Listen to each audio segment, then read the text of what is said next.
అతిపెద్ద జ్యువెలరీ సంస్థలో ఒకటైన మలబార్ గోల్డ్ డైమండ్స్ ఏలూరు షోరూంలో మైండ్ డైమండ్ షోని బుధవారం ప్రారంభించింది. పలువురు అతివలు చేతుల మీదుగా వజ్రాభరణాల ప్రదర్శనను ఆవిష్కరించారు. ఈ సందర్భంగా షోరూం మేనేజర్ ప్రేమ్ కుమార్ మాట్లాడుతూ, డైమండ్ షోలో రోజు ధరించే నగలు, వివాహ ఆభరణాలు, లైట్ వెయిట్ ఆభరణాలు, పురుషుల ఆభరణాల ఏర్పాటు చేసినట్లు తెలిపారు. మలబార్ గోల్డ్ డైమండ్స్ ఏలూరు షోరూంలో ఈ నెల 17 నుండి 22వ తేదీ వరకు డైమండ్ షో కొనసాగుతుందన్నారు. ఖచ్చితమైన తయారీ ధర, రాళ్ల బరువు, నికర బరువు, ఆభరణాల రాళ్ల విలువతో కూడిన పారదర్శక ధరల పట్టి, ఆభరణాలకు జీవితకాల ఉచిత నిర్వహణ, పాత బంగారు ఆభరణాలను తిరిగి విక్రయించేటప్పుడు బంగారం వజ్రాలపై 100% విలువ, ధృవీకరించిన వజ్రాభరణాలు, బైబ్యాక్ గ్యారంటీ, నాణ్యతను తనిఖీ చేయడానికి క్యారెట్ అనలైజర్, జీవితకాల నిర్వహణ, బాధ్యతాయుతమైన మూలాల నుండి బంగారం సేకరణ మలబార్ గోల్డ్ ప్రత్యేకత అన్నారు. ఈ కార్యక్రమంలో ఏజీఎం రాములు, ఆమీన్, మార్కెటింగ్ ఇన్ఛార్జ్ శ్రీనివాస్ తదితరులు పాల్గొన్నారు.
Okay, good evening everyone.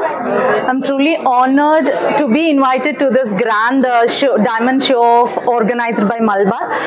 And my journey with Malabar has started from 2021 when I posted in Bangalore, and it was continuing it. It's not about the variety of jewelry we are having. It's not about the quality also. It's about the warmthness of the service of the staff also. And there are a lot of varieties when we, and it is a very genuine one. If we can trust worth easily. So when I compare with other jewelry stores also, but Malabar is the finest one which I had experienced, and I'll be continuing it. Since I have 2 daughters, I will be continue purchasing with Malabar, and all the best to the entire team for organizing this grand show, and I wish you success and in welcoming and in owning the hearts of the people as you own mine also. Thank you. Thank you. Hello. Sir, ready sir. Ready? Hi Andy. Andariki happy evening Andy. So myself Prem Kumar, Malabar Gold branch manager. ఈ రోజు మనం చూడొచ్చు, మనం లాక్సార్ designs ఇంట్రొడక్ట్ చేసాం ఈ రోజు మనం మలబార్లో. ఇది వచ్చి మనకి డైమండ్ షో అని చెప్పేసి మనం ఎవ్రీ ఇయర్ పెడుతున్నాం ఇక్కడ. సో లాస్ట్ ఇయర్ పెట్టాం, బిఫోర్ ఇయర్ పెట్టాం. సో ఎవ్రీ వన్ సక్సెస్ అయింది ఇక్కడ. సో ఈ విషయంలో మనం కంపేర్ చేసుకుంటే ఈ లాక్సార్ డిజైన్స్ అని ఎవ్రీ ఇయర్ ఒకసారి ఇంట్రొడక్ట్ చేయడం జరుగుతుంది ఇక్కడ. అండ్ బేస్డ్ ఆన్ మన సర్వీస్ కూడా చాలా బాగుంటుంది కాబట్టి కస్టమర్స్ అందరూ కూడా మనల్ని చాలా బాగా ఆదరిస్తున్నారు. అండ్ ఆల్సో ఇప్పుడు వచ్చి మనకి గోల్డ్ రేట్ పెరుగుతుంది కాబట్టి కంపల్సరీగా మన దగ్గర అడ్వాన్స్ ప్లాన్స్ అనేవి ఉన్నాయి. అవి ఏంటంటే మనకి సో రేట్ కంఫర్టబుల్, అంటే కస్టమర్కి ఎలా కంఫర్టబుల్ కావాలో అలా రేట్ మనం ఇస్తున్నాం. ఇది వచ్చి అండ్ ఆల్సో డైమండ్ కంపేర్ చేసుకుంటే డైమండ్ చాలా విధాలుగా బయట ఎస్జిఎల్ సర్టిఫికేట్ నడుస్తుంది. అదేంటంటే మనకి ఇది బైబ్యాక్ ఎలా ఉంటుందో తెలియదు, బైబ్యాక్ మార్చుకున్నప్పుడు ఎలా ఉంటుందో తెలియదు. కాబట్టి మలబార్ అనేది మన వరల్డ్ వైడ్ ఉంది కాబట్టి ఎక్కడైనా సరే 100% ఇస్తాం. అండ్ ఈ షో వచ్చి మనకి ఈ మంత్ ఈ రోజు నుంచి కమింగ్ 22 వరకు షో నడుస్తుంది. దీని అందరూ ఏలూరు ప్రజలందరూ యూజ్ కోరుతున్నాం. Thank you so much.